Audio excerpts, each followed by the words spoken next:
მოგესალმებით, მე ვარ ია ანთაძე და დღეს ვეფხისტყაოსანზე ვილაპარაკებ.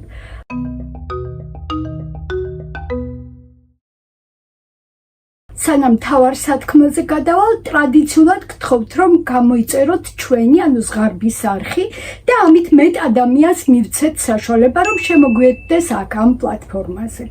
დღეს დავიწყებ საუბარს ვეფხისტყაოსანთან დაკავშირებულ ერთ მნიშვნელოვან თემაზე, რომელიც ღრმა კვლევის საგანი ჯერ არ გამხდარა და ეს უცნაურია, იმიტომ რომ ვეფხისტყაოსანი ვიცით უთვალავი სხვადასხვა კუთხით არის ნაკვლევი.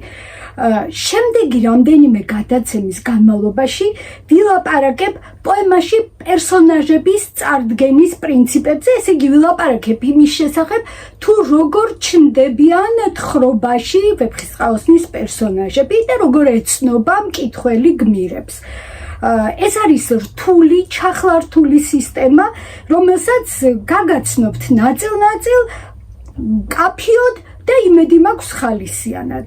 ამ თემაზე მე ბევრი მიმუშავია, იმიტომ რომ ჩემი აკადემიური განათლებით ვარ კლასიკური ფილოლოგი, რისმაგ გორდეზიანის სტუდენტი ვიყავი და ბატონმა რისმაგმა თავის დროზე გაგვაცნო კარგად აი ეს გმირების წარდგენის სისტემა, როგორ იყო გამოკვლეული ჰომეროსის ნაწარმოებებში, ილიადასა და ოდისეაში და როდესაც ამ ცოდნის ფონზე შემდეგ ვკითხულობდი ვეფხისტყაოსანს, ყოველთვის მქონდა ეს ინტერესი, რომ აბა ვეფხისტყაოსანში როგორ არიან გმირები წარდგენილები და როცა საშუალება მომეცა, ამ საქმეს სერიოზულად მოვეკიდე. ჯერ ჰომეროსთან დაკავშირებით ვიტყვი. ჰომეროსის შემოქმედების მკვლევრებს ძალიან დაეხმარა ის აღმოჩენა, რაც არის დაკავშირებული სწორედ გმირების წარდგენის, ან როგორც მეცნიერები უწოდებენ, გმირების ექსპონირების პრინციპებთან დაკავშირებით, როგორც ილიადაში, ასე ოდისეაში. რა აღმოჩნდა? აღმოჩნდა, რომ ის პერსონაჟები, რომლებიც უკვე ილიადაში არიან წარდგენილები, ოდისეაში შემოდიან ყოველგვარი წარდგენის გარეშე. ხოლო ის გმირები, ის პერსონაჟები, რომლებიც არ იყვნენ ილიადაში და პირველად ჩნდებიან ოდისეაში, აი ისინი სათითაოდ არიან წარდგენილი ავტორის მიერ.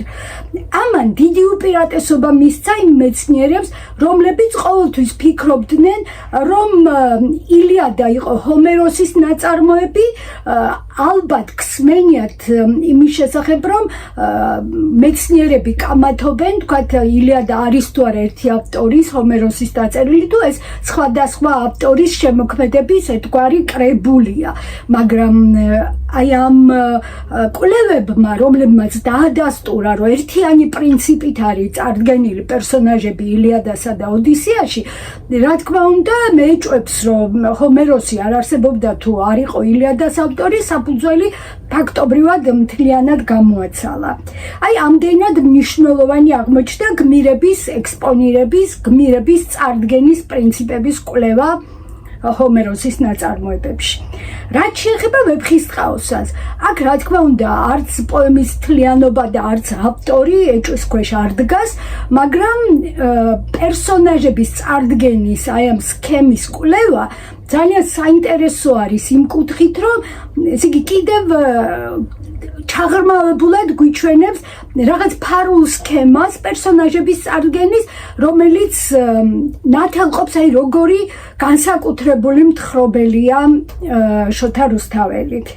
შემდეგ გადაცემებში სხვადასხვა კუთხით შემოგთავაზებთ იმასთან დაკავშირებით დაკვირვებებს, თუ ვინ და როგორ წარადგენს პერსონაჟებს ვეფხისტყაოსანში. დღეს კი მხოლოდ ზოგად პრინციპებს ჩამოგითვლით, თუ ვის ენიჭება პერსონაჟების წარდგენის ფუნქცია პოემაში. ჯერ იმას ვიტყვი, რომ ზოგადად გმირისა და პერსონაჟის ცნებებს შორის განსხვავება ასე შეგვიძლია ჩამოვაყალიბოთ, რომ განსხვავება არის მხოლოდ მხატვრული თვალსაზრისით. ესე იგი, თუ მხატვრული სამყარო გვაინტერესებს, გმირი არის ის, ვინც მოქმედებს და ცulis გარემოს და პერსონაჟი არის ის, ვინც მოქმედებს და გარემოს არ ცulis ან ვერ ცulis. მაგრამ მეორე მხრივ, ყველა მოქმედი პირი, ვისაც კი ნაწარმოებში ხვდებით, არის პერსონაჟი. ხა მაგალითად ხატრული კუთხით, რა თქმა უნდა, ტარიელი არის ვეფხისტყაოსნის გმირი, მაგრამ ამავდროულად ის არის ვეფხისტყაოსნის პერსონაჟი, იმიტომ რომ ერთ-ერთი მოქმედი პირია და მეც ამ ლოგიკას გავყვები, ზოგჯერ შეიძლება გმირი ვახსენო, ზოგჯერ პერსონაჟი ვახსენო, მაგრამ ამ შემთხვევაში ჩავთვალოთ, რომ ეს ორი სიტყვა ერთმანეთის სინონიმია და როგორც გმირი, ასევე პერსონაჟი ერთი და იგივე არის ამ კუთხით განხილვისას, როცა მათი წარდგენის პრინციპებზე ვლაპარაკობთ. ეხლა ჩამოვთვლი, ვის ეკისრება პერსონაჟების წარდგენის ფუნქცია შოთა რუსთაველის პოემაში. პირველ რიგში ვიტყვი, რომ ავტორი თვითონ წარადგენს საკუთარ თავს, შემდეგ გმირი წარადგენს საკუთარ თავს, კიდევ შემდეგი ხერხია, რომ გმირი წარუდგენს მეორე გმირს მესამეს, კიდევ შემდეგი ხერხია, რომ გმირი უამბობს მეორე გმირს მესამემ როგორ წარადგინა მეოთხე და ბოლოს გმირი უამბობს მეორე გმირს მესამე როგორ წარუდგენს მეოთხე გმირს მეხუთეს. ეს ყველაფერი ხდება მე-12 საუკუნეში დაწერილ ნაწარმოებში და თან ისი არის ეს წარდგენები რაღაცნაირად ჩაწნული საერთოდ ხრობაში, რომ მკითხველი არასდროს არ იბნევა და არასდროს არ ეკითხება საკუთარ თავს, აი ეს პერსონაჟი ადრეც იცოდა ვინ იყო, თუ ეხა პირველად გამოჩნდა თუ როგორ არის. ესე იგი, ეს ჩახლართული სქემა სინამდვილეში არის ისეთი გამჭვირვალებით გადმოცემული, რომ არც უხერხულობას არ ქმნის და არც გაუგებრობას არ ქმნის არასდროს. აი ყოველი მომდევნო ინფორმაცია პერსონაჟის შესახებ ან ამატებს პერსონაჟის უკვე მოცემულ აღწერას და ან ადასტურებს იმას, რაც უკვე ვიცოდით. ერთ-ერთ გადაცემაში საგანგებოდ შევჩერდები ერთ ეპიზოდზე, როდესაც პოემის ბოლოს მეფე როსტევანი პირადად გაიცნობს ტარიელს და ნესტან დარეჯანს. ეს არის პოემის ერთ-ერთი ყველაზე საინტერესო ეპიზოდი, როგორც მხატვრული თვალსაზრისით, ასევე ფსიქოლოგიური თვალსაზრისით. ახლა წარმოიდგინეთ, ის კი არაბეთის დიდი მეფე როსტევანი 4 წლის განმავლობაში ცხოვრობს მუდმივ შფოთში, იმიტომ რომ სადღაც არსებობს ვიღაც უცხო მოყმე, რომელსაც კიდევ ყავს ვიღაც მიჯნური, რომელიც სადღაც არის დაკარგული და ამის გამო არაბეთის მეფე ვერ ცხოვრობს შვიდად. მას გაშვებული ყავს სადღაც თავისი გაზრდილი, თავისი ქვეყნის პასპორტი და არიან მუდმივ დარჩი და ხა წარმოიდგინეთ 4 წლის შემდეგ ეს ადამიანები ხვდებიან ერთმანეთს და არ არის საინტერესო როგორ ხვდებიან, რას ეუბნებიან ერთმანეთს, რა შთაბეჭდილებას ახდენენ ერთმანეთზე. აი მას ყველაფერს ჩვენ ერთად გავიგებთ. წარდგენების სისტემის აღწერის შემდეგ ცალკე ვილაპარაკებ იმ შემთხვევებზე, როცა პოემის გმირების წარდგენა საერთოდ არ ხდება.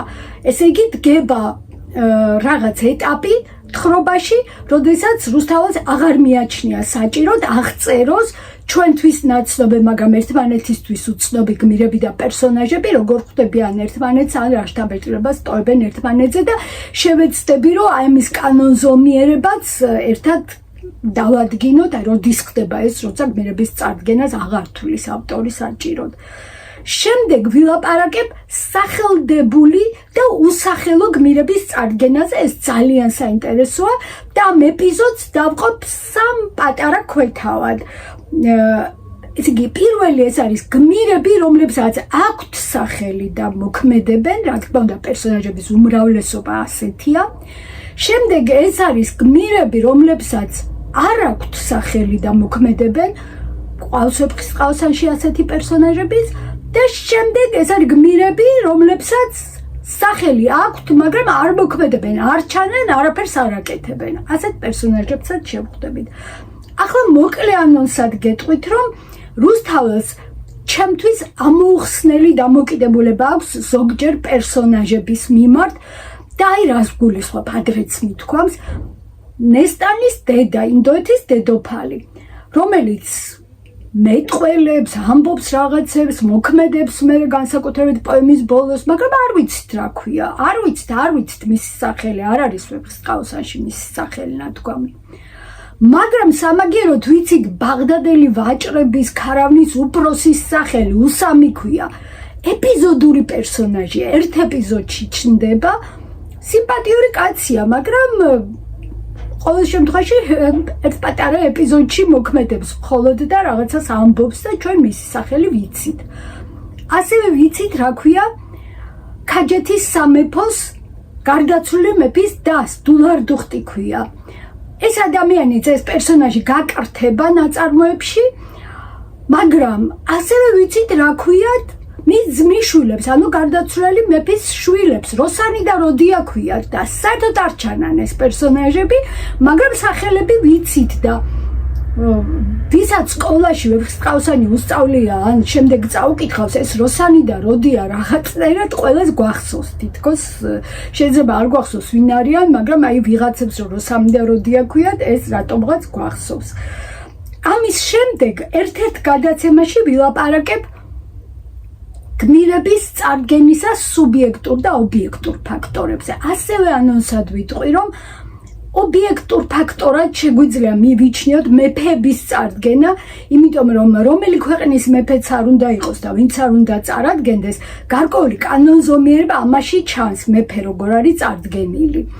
და ეხლა ვიტყვი სუბიექტურ ფაქტორზე, აი ნესტან დარეჯანს მაგალითად წარადგენს რამდენიმე სხვადასხვა პერსონაჟი, წარადგენს რას ნიშნავს? უყვებიან ვიღაცას რომ ნახეს ესეთი ქალი. და იმის მიხედვით როგორ წარადგენენ ისინი ნესტანს, იმის მიხედვით რა შთაბეჭდილება დატოვა მათზე ამ განსაკუთრებულმა ქალმა, თვითონ მთხრობელის შესახებაც არანაკლებს ვიგებთ, ვიდრე იმის შესახებ, თუ როგორი მშვენიერი იყო ნესტანი. ვფიქრობ, რომ შემდეგი გადაცემები იქნება საინტერესო, შეიძლება თქვა განსაკუთრებით საინტერესო, იმიტომ რომ შევეცდები, რომ პოემა სულედ ახალი კუთხით დაგანახოთ და იმედი მაქვს, რომ ბევრ რამეს ახალს გავიგებთ თვითონ შოთა რუსთაველის ოსტატობის შესახებ. დღეს მინდა რომ მოკლედ გიამბოთ წარდგენის პირველ პუნქტზე, როდესაც შოთა რუსთაველი თვითონ წარადგენს თავის თავს, ეს ხდება პოემის პროლოგში და ეპილოგში. სხვათა შორის მართა ტომებია რუსთველოლოგების მიერ დაწერილი აი ამ სტრიქონებზე, ამ რამდენიმე სტრიქონზე, მათი წაკითხვაც ზოგჯერ სხვადასხვანაირია.